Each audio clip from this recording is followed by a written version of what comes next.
എൻ്റെ അമ്മോ, ഷെഫ് എന്നൊക്കെ പറഞ്ഞ ഒരു അത്ഭുതമായിട്ട് തോന്നുന്നത് ലൈഫിൽ ആദ്യമാണ്. ഞാനൊരു സ്ഥലത്ത് ഫുഡ് കഴിക്കാൻ പോയി. അടിമാലി മൂന്നാർ റോട്ടിലുള്ള റെഡ് മുള്ളറ്റ് BBQ. ഇവിടുത്തെ ഷെഫ് എൻ്റെ മക്കളെ ഒരു രക്ഷയില്ല. അതിൻ്റെ റീസൺ നിങ്ങൾക്ക് എന്തായാലും ലാസ്റ്റ് മനസ്സിലാവും. സ്റ്റാർട്ടറായിട്ട് പറഞ്ഞത് പ്രോൺ കോക്ടെയിൽ ഷോട്ട്സ് ആയിരുന്നു. നോക്കൂ മക്കളെ, പ്രോൺസ് ഇങ്ങനെ എടുക്കുന്നു. കൊള്ളാം, വീണ്ടും എനിക്കിഷ്ടപ്പെട്ട്. പിന്നെ ഈ തൊപ്പിക്കാരൻ കൊണ്ടു തന്നാണ് ആൽഫ്രഡോ ചിക്കൻ പാസ്ത. എൻ്റെ ദൈവമേ, അപ്പൊ അവനും സംഭവം ക്രീമി ആയിരുന്നു, അടിപൊളിയായിരുന്നു, സൂപ്പറായിരുന്നു.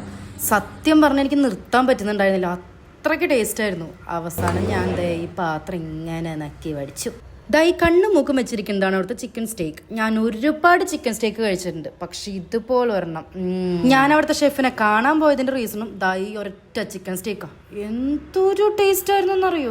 എൻ്റെ എക്സ്പ്രഷൻ കണ്ടാൽ തന്നെ നിങ്ങൾക്ക് മനസ്സിലാവും അത്രയ്ക്ക് എൻജോയ് ചെയ്തിട്ട് ഞാൻ ഫുഡ് കഴിക്കണേ. അയ്യോ, ഞങ്ങൾ തമ്മിൽ ലാസ്റ്റ് വഴക്കായിപ്പോയി ഒരൊറ്റ സാധനത്തിന്. പിന്നെ ഈ തീയും പുകയും പറപ്പിച്ച് വന്ന സാധനമാണ് ചിക്കൻ പെപ്പർ BBQയും ചിക്കൻ സ്വീറ്റ് ആൻഡ് സ്പൈസി BBQയും. അവൻ കഴിച്ചത് പെപ്പർ BBQ ആ. കറക്റ്റ് സ്മോക്കി ടേസ്റ്റ് ഉണ്ടെന്നാണ് അവൻ പറയുന്നത്. ഞാൻ സ്വീറ്റ് ആൻഡ് സ്പൈസി ആയിരുന്നു കഴിച്ചിരുന്നത്. അതെനിക്ക് നല്ല ഇഷ്ടപ്പെട്ടു. പക്ഷേ എനിക്കതിനേക്കാൾ കൂടുതൽ ഇഷ്ടമായത് അതിൻ്റെ കൂടെ വന്ന പൈനാപ്പിൾ. അപ്പം സ്ഥലം മറക്കണ്ട, മൂന്നാർ അടിമാലി റോട്ടിലുള്ള റെഡ് മുള്ളറ്റ് BBQ.